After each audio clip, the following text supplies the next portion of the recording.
Labadiena, mano draugai, bičiuliai ir bendražygiai, labadiena paskyros Mozerio žinios prenumeratoriai. Šiandieną yra 25 metų rugsėjo 24 diena, trečiadienis ir jūsų namus atkeliauja jubiliejinė 50-oji Mozerio radio laida. Šios dienos laidoje dvi temos, abi jos yra susijusios su prezidentūra, su prezidentu. Pirmoji tema yra ne apie patį prezidentą, o apie prezidento Nausėdos patarėją, vyriausiąjį patarėją teisės klausimais. Ir aš noriu sureaguoti į šio patarėjo pasisakymą dėl tariamai neperžengtų prezidento galių formuojant vyriausybę.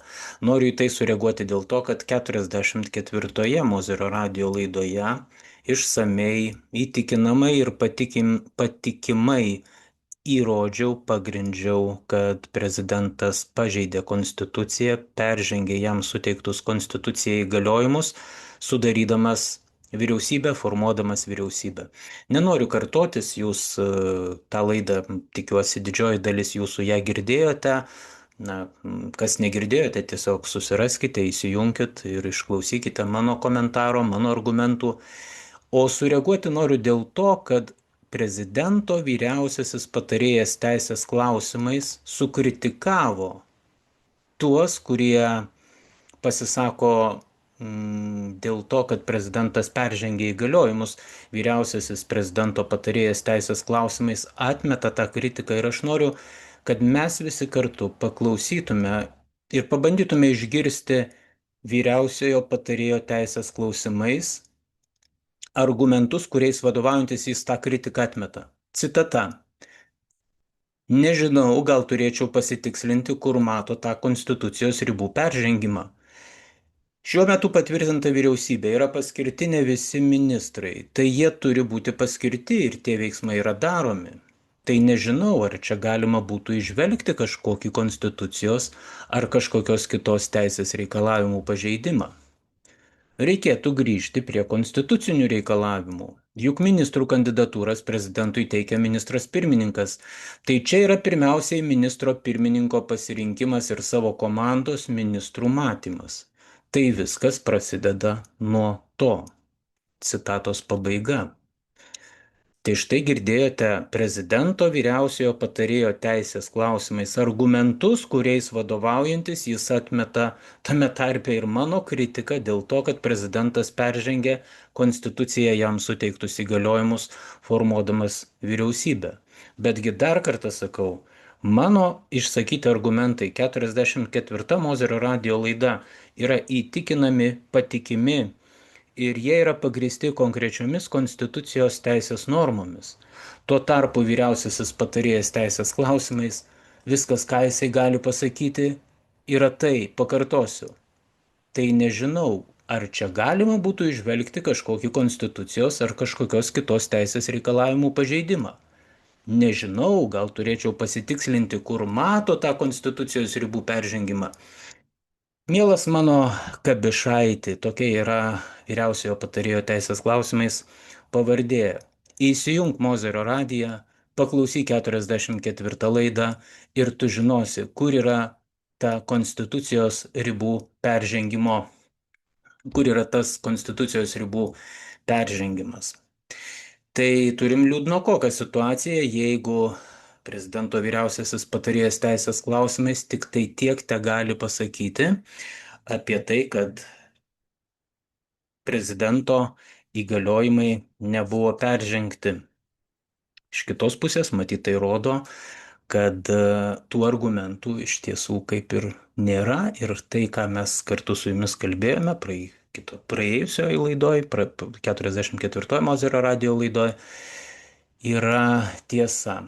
Na, dabar kita tema, kaip minėjau, taip pat yra susijusi su prezidentūra, bet šį kartą jau tiesiogiai su pačiu prezidentu, kuris antradienį Jungtinėse tautose sakė kalbą, kreipėsi į Jungtinių tautų generalinę asamblėją, be abejo savo kalboje Nausėda kaip Lietuvos Respublikos prezidentas ragino toliau remti Ukrainą ir kalbėjo apie kitus pasaulį drebinančius iššūkius. Aš visos jo kalbos jums tikrai neskaitysiu, jūs manęs ir neklausytumėte ir aš nenoriu čia visos šitos beletristikos komentuoti, tačiau į tam tikrus momentus vis tik tai noriu atkreipti dėmesį ir trumpą citatą iš tos kalbos perskaitysiu, o vėliau ją pakomentuosiu. Citatos pradžia. Todėl vis labiau nerimaujame matydami, kaip tos pačios normos yra vis atviriau ir brutaliau puolamos. Mūsų tarptautinę tvarką palengva ardo neatsakingi veiksmai tų, kurie turėtų elgtis išmintingiau. Pasaulis tampa daug pavojingesnė vieta. Jau esame tai matę anksčiau. Negalime ignoruoti pribloškiančių paralelių tarp šiandienos ir 1938 metų įvykių.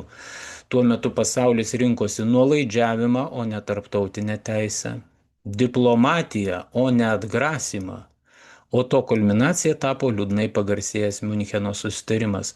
Tai buvo trumparegiškas bandymas patenkinti pavojingą agresorių revizionistą, atiduodant jam suverenios tautos teritoriją.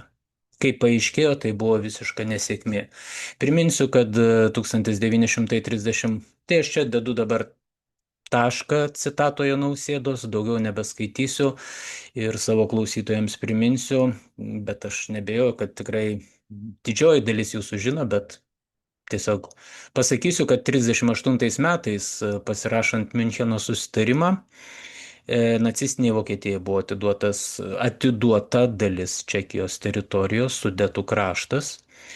Ir Nausėda čia išvelgia paralelę su šiandieninė situacija, apie tai mes pakalbėsime vėliau, bet dar vienas sakinys dėl Sudetų krašto atidavimo Hitleriui. Tai Hitleris buvo beje labai nepatenkintas dėl to, kad Sudetų kraštas jo reikalavimu buvo atiduotas nacistiniai Vokietijai, nes kaip tik nepatenkinus šito reikalavimo jis būtų turėjęs pretekstą įsiveržti į Čekoslovakiją. Na, kaip žinote, vėliau vis tiek tas įsiveržimas įvyko, bet esmė čia yra ne apie tai. Mes dabar kalbam apie mūsų didį istoriką Gitaną Nausėdą, kuris įžvelgia tokias stulbinamas paralelės tarp Trečiojo Reicho, nacistinės Vokietijos ir šių dienų Rusijos federacijos, kuris Putiną sulygino su Hitleriu. Reikia būti visišku atplyšėliu, reikia būti visiška karakumų asilėlio kanopą. Tam, kad kalbėti apie kažkokias tai paralelės tarp Trečiojo Reicho ir Rusijos federacijos, tarp Putino ir Hitlerio. Esminis skirtumas yra čia, tarsi dabar eina kalba apie tai, kad anuomet buvo atiduotas Hitlerio reikalavimų Sudetų kraštas Hitleriui ir dabargi Putino reikalavimų norima, arba Putinas dabar reikalauja atiduoti dalį jam Ukrainos. Mielas istorikė Nausėda, noriu priminti, kad Hitleris nesiekė niekada susitarti dėl to, kad Europa gyventų saugiai. Priešingai nei Putinas, kuris nuo 2008 metų prašė, maldavo, galima sakyti, ant kelių atsiklaupęs maldavo, kad nebūtų plėtros NATO organizacijos į rytus. Pasakė aiškiai 2008 metais, kad Ukrainos narystėje NATO yra raudona linija, kad NATO ginkluotės puolamoji ginkluotė tolimojo nuotolio, kuri bus dislokuota Ukrainos teritorijoje, jinai ypatingai pavojinga yra Rusijos federacijos saugumui. Yra netoleruotina tokie veiksmai. Ir visą laiką apie tai buvo kalbama nuo 2008 metų NATO viršūnių susitikimo Bukareste, jeigu neklystu. Tada prisiminkime 14 metus po kruvino perversmo Maidano, kuris buvo finansuojamas Jungtinių Amerikos valstijų programos USAID lėšomis, kur mūsų šalies tuomečiai politikai vadovai Vytautas Landsbergis, Graužinienė Seimo pirmininkė ir visa eilė kitų Kijeve užsilipę ant bačkų šaukė rėkė Sazdайте Maidan во всей Украине. Tai yra nuvažiavę į kitą suverenę šalį, jie reikalavo nuversti teisėtai išrinktą valdžią. Apie ką mes kalbame, mėlyjeji?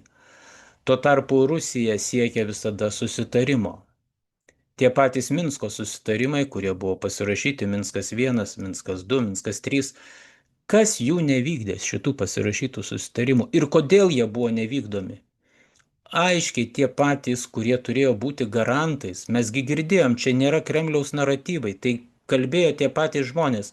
Buvęs Prancūzijos prezidentas Olanas, buvusi Vokietijos ministrė pirmininkė Angela Merkel, jie pasakė, mes net nesiruošėm tų susitarimų vykdyti. Jie buvo pasirašyti dėl akių.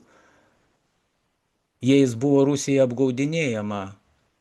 Buvo norima tik tai paruošti Ukrainą būsimam karui.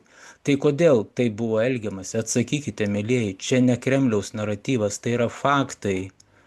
Ir todėl lyginti, kad netgi kai prasidėjo kariniai veiksmai Ukrainoje 22 metų vasario mėnesį, prisiminkim pavasarį. Rusija ant stalo buvo jau pasirašymui paruoštas susitarimas, kur Ukraina būtų išsaugojusi visas savo teritorijas, na išskyrus Krymą, kuris kaip autonominė beje respublika, priminsiu, Krymas yra autonominė respublika, paskelbė referendumą apie tai, kad jinai nori pasitraukti ir pasitraukė iš Ukrainos sudėties. Tai 22 metų pavasarį. Susitarimas, kur Ukraina būtų išsaugojusi visas teritorijas, Rusijai nereikėjo tų teritorijų. Ką padaro Ukraina? Jinai pasako, ne, mes to susitarimo nepasirašinėsim, mes toliau kariausime. Aišku, tai nusprendė ne pati Ukraina, padedama gerų dėdžių iš Didžiosios Britanijos, gero dėdės tiksliau iš Didžiosios Britanijos.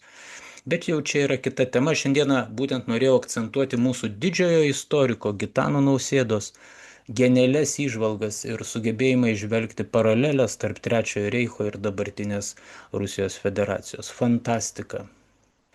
Ačiū, mėlyjeji, kad klausėtės. Dėkoju tiems, kurie mane išgirdo. Linkiu visiems gražios popietės ir sakau iki greitų susitikimų kitose Mozerio radijo laidose.